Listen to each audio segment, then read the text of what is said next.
We have a dramatically different show for you today. Sometimes when we get so completely enthralled in our worlds of gadget, gizmos, new phones, we forget that there are people behind that actually make all this innovation happen.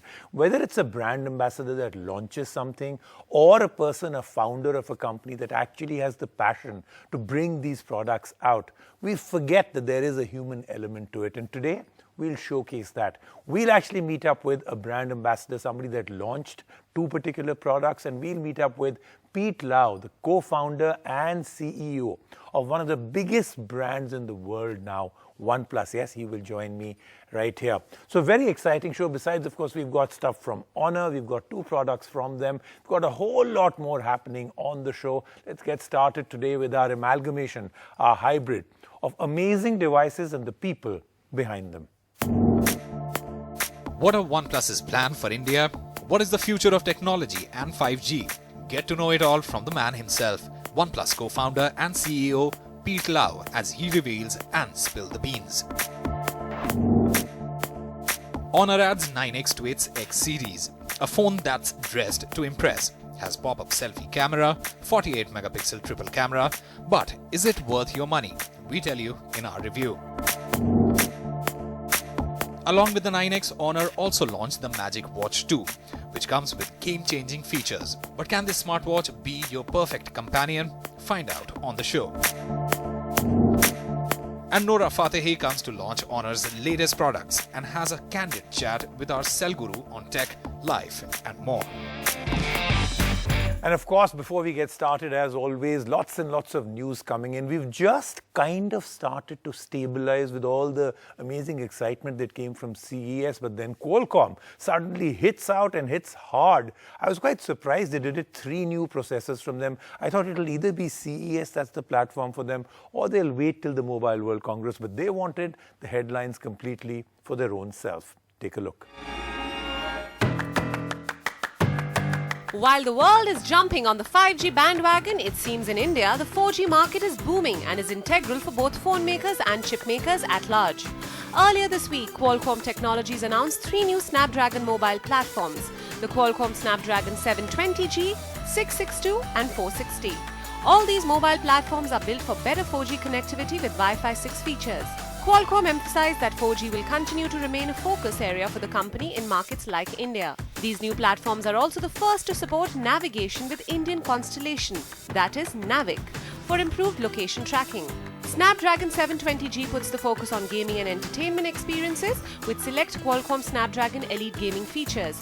The Snapdragon 662 brings with it some superior camera and AI capabilities to the 6 series, including the new Qualcomm Spectra 340T, which supports triple camera configurations. And lastly, the Snapdragon 460 claims an improved performance across the board in the 4 series, along with boosts in connectivity, AI and camera for the budget segment.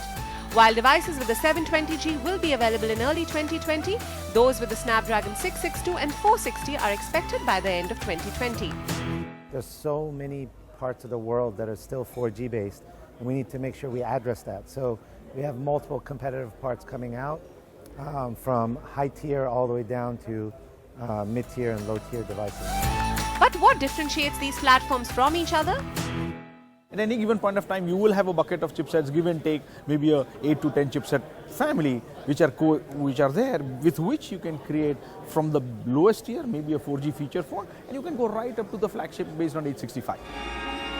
So we'll start off, of course, our journey, just like I announced, with the fact that Honor came out with 2 devices, the Honor 9X, which is, of course, their phone, and the Honor Magic Watch 2, which is their smartwatch with a lot of great features. And, of course, after that, Nora Fatehi will join me out here. But first, we'll start off with the Honor 9X. And right in the beginning, let me set base.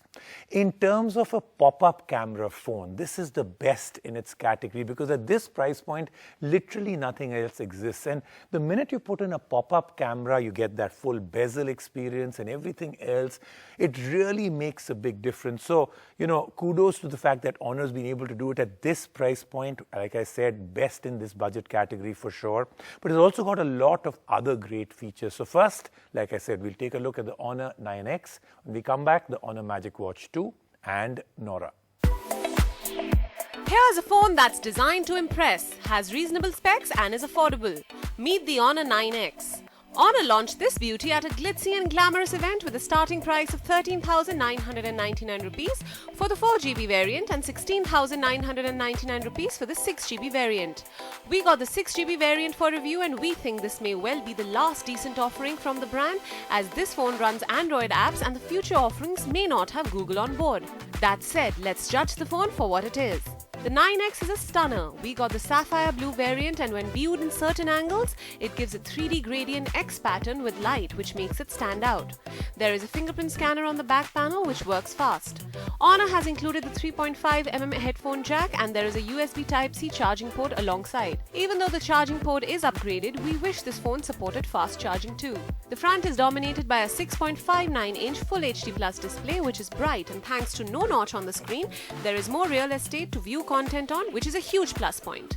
By now, we all know if there is no notch, then the front camera pops up. And yes, it does. The motorized pop-up houses a 16-megapixel lens that clicks decent selfies. There is a triple rear camera at the back, a 48-megapixel main lens and a 2-megapixel ultra-wide lens and a 2-megapixel depth sensor. The main sensor shoots good pictures with details when in good light. The night mode is decent for low-light photos, but when in wide angle, it doesn't perform so well. Then there is a portrait mode which clicks good portraits, and there are many other modes too. The 9X is powered by the Kirin 710F, which isn't the best mid-range processor. However, it didn't give us a chance to complain.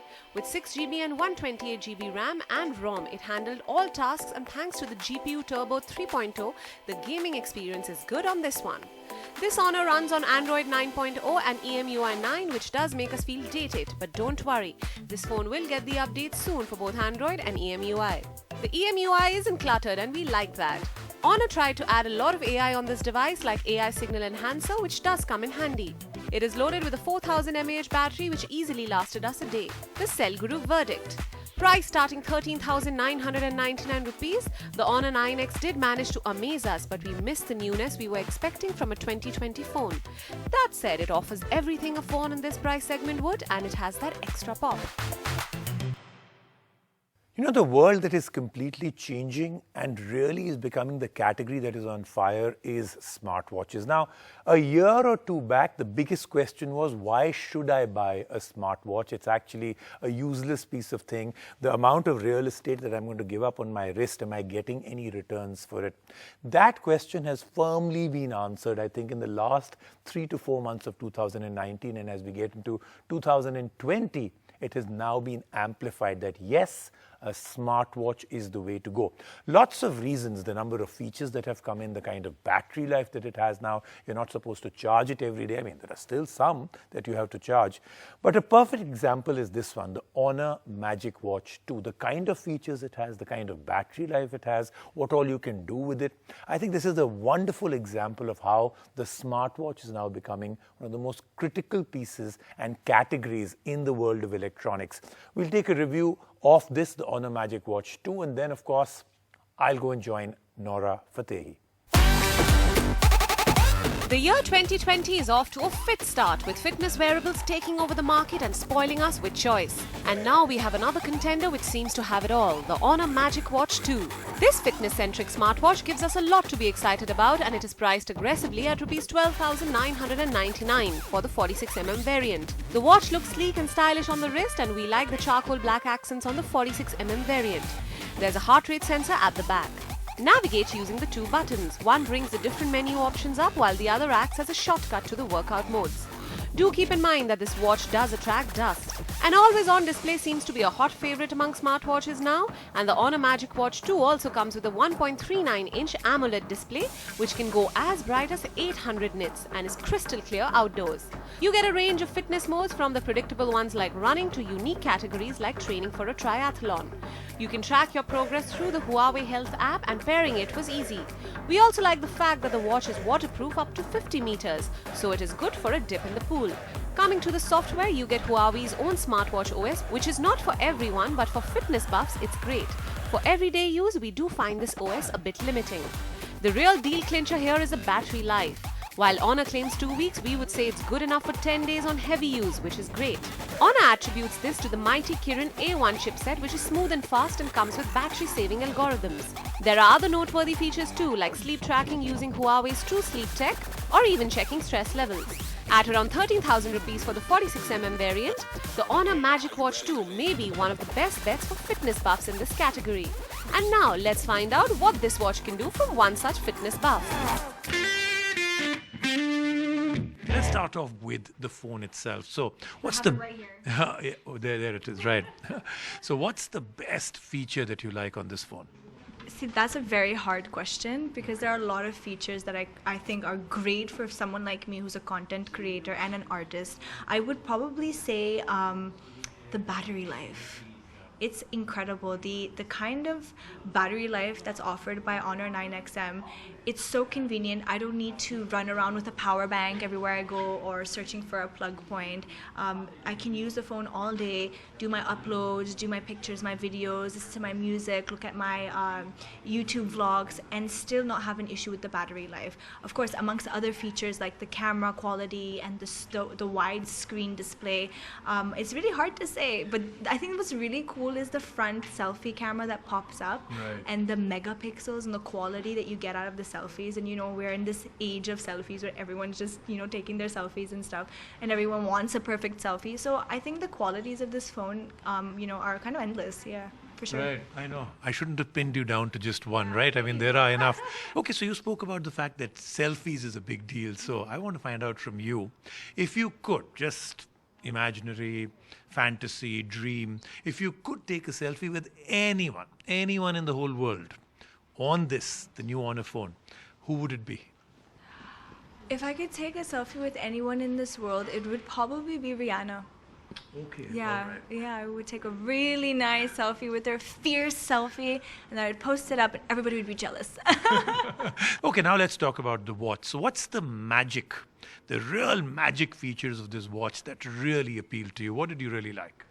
I really liked the 15 fitness mode features that they have for someone like me who dances and will do different kind of activities, especially while shooting, prepping for a role, whether it's a martial arts class or it's a gym session. This watch comes in handy. I think we're moving towards a more easier lifestyle when it comes to using these gadgets in our daily life. What would the watch really help you with for you to actually gauge your heart rate at a time when you're not maybe into fitness or you're not working out? Maybe somebody you see and you're like, okay, I better check. I think my heart rate's really, really going high. Anybody that comes to your mind? I think in two scenarios, not just one, which would be very interesting. One is if I see my crush, I would want to see what happens to my heart rate. You can actually gauge it. How much of a crush do you really have electronically? So that would be really cool to be like, oh, he's coming. Oh my god. It's going up. It's going up. So that's one scenario. Another scenario which I'm really interested to find out is what my heart rate is when I'm stressed. When I find out something very stressful. Our industry is a very stressful industry, and we're constantly having anxiety and trying to get things done really quickly. So I would like to check out my heart rate when I'm stressed. Yeah.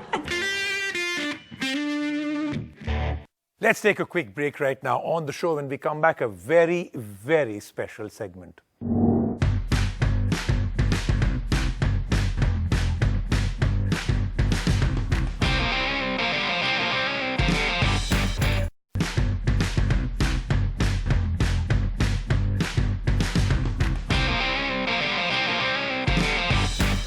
Now, right in the beginning of the show, I said that sometimes we carry on getting completely seduced by the kind of technology, the innovation, the R&D and the devices that companies actually showcase to us. But we forget the stories behind all these brands. We forget that there are people that made all of this happen. And a perfect example of that is OnePlus. Now, this is a company that's, I think, run more by passion than anything else. And we're meeting the person who actually has all that passion. Pete Lau, the founder, Pete Lau, the CEO of this company, and how they took an absolutely unknown name, an unknown brand, and made it one of the most premium names, most recognized brands in the world. We're celebrating 6 years of OnePlus and 5 years of OnePlus in India. We're going to find out everything from him, from the fact that does he actually design all these phones? There is a rumor that he actually designs all the phones, to the fact that what are their future plans for India? Where do they want to go? All of that happening right now.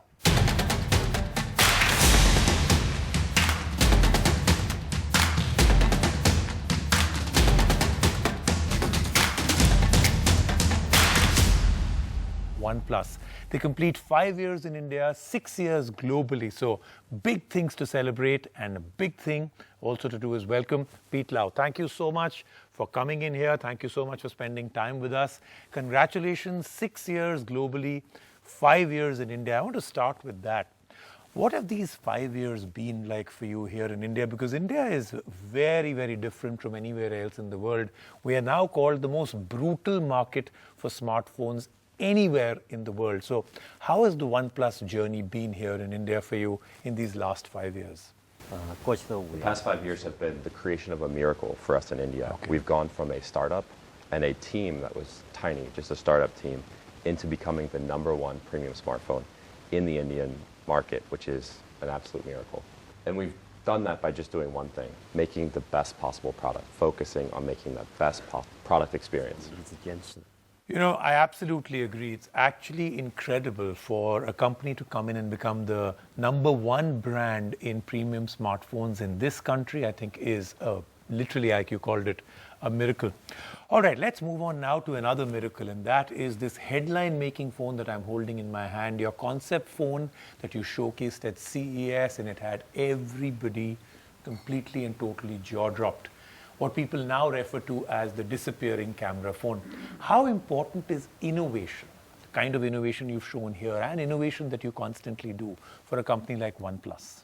Innovation is very much part of the OnePlus genetic makeup, and that is due to the fact that we have always pursued a better user experience, and the innovation at the core of the genetic makeup of the company is what pushes to create that better and improved user experience.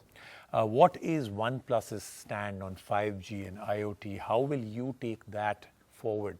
And like I said, very, very specific to Indian conditions. I very much agree with your point. I see 5G and the potential of 5G for what it will bring as being totally life-changing for us here in India, but also globally. And our hope with this is to create a more seamless experience for users in what we look at as the key environments of connectivity across the connected experience of a user. And there are 4 of those, from on the go, in the home, in the office, and in the car or transportation. So increasing the seamless connectivity between those will help increase the value and the seamlessness of the user experience.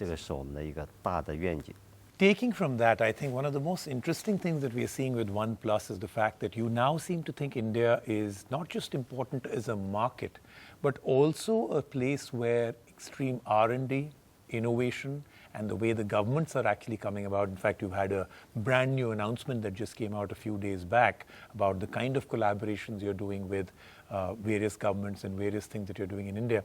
Can you tell us a little bit more about your R&D center in India and this new announcement?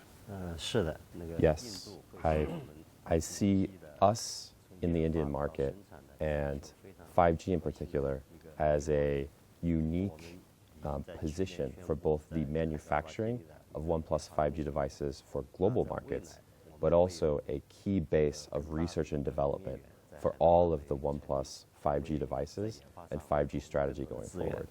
So, you know, we just spoke about everything that they're doing in Hyderabad and how OnePlus is completely committed to the Indian consumer. This is actually the proof of that. We took a visit down to their Hyderabad R&D center.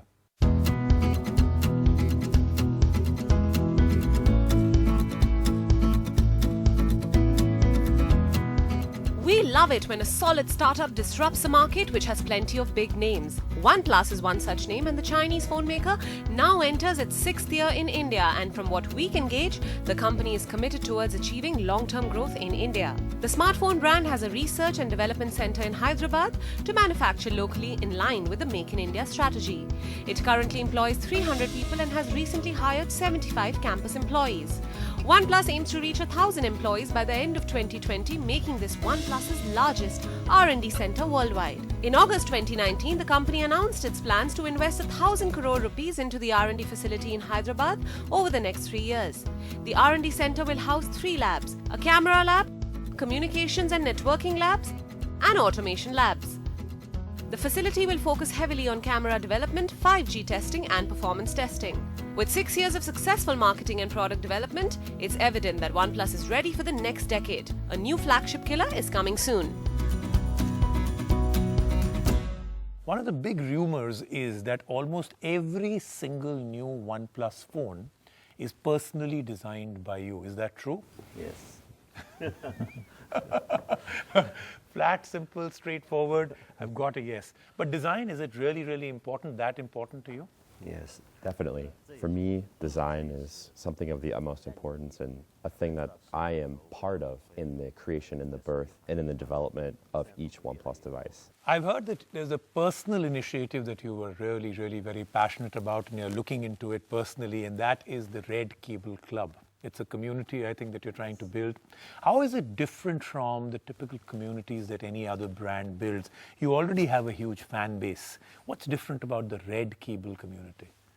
我们的这个红线俱乐 The 部 focus with our Red Cable Club is looking at how we can create a different value through the internet connected experience of particularly a user base that's very young and very internet centric. So that can create value for them across a spectrum of lifestyle aspects where the internet is relevant and not just traditional promotions or offerings. 福利，我觉得这个是一个传统的会员的做法。 What's the future roadmap for OnePlus, especially to do with India? 我们会根据 Following our vision that we just discussed of creating a more seamless experience, and through that more seamless experience, creating greater value for users, that will be our key focus going forward. If we look, for example, at our recent start into the TV industry and creating a smart TV, that is the start of creating a seamless experience and connectivity between the smartphone device and the smart TV in the home space. And so additionally, going forward, we will be looking at areas where there is a need for that improved seamlessness and connectivity in key areas of mobile connectivity. The consistent thing that will remain is we will always have a focus on a premium experience and creating a better user experience for users across the world. 我们会重点思考的。 I cannot go without asking you this particular question. This is an important one for me. I know that eventually you will make a folding phone. My only question is, will we see a folding phone from OnePlus in 2020? Thank you so much for speaking with us. Congratulations again, and thank you very much. Thank you very much.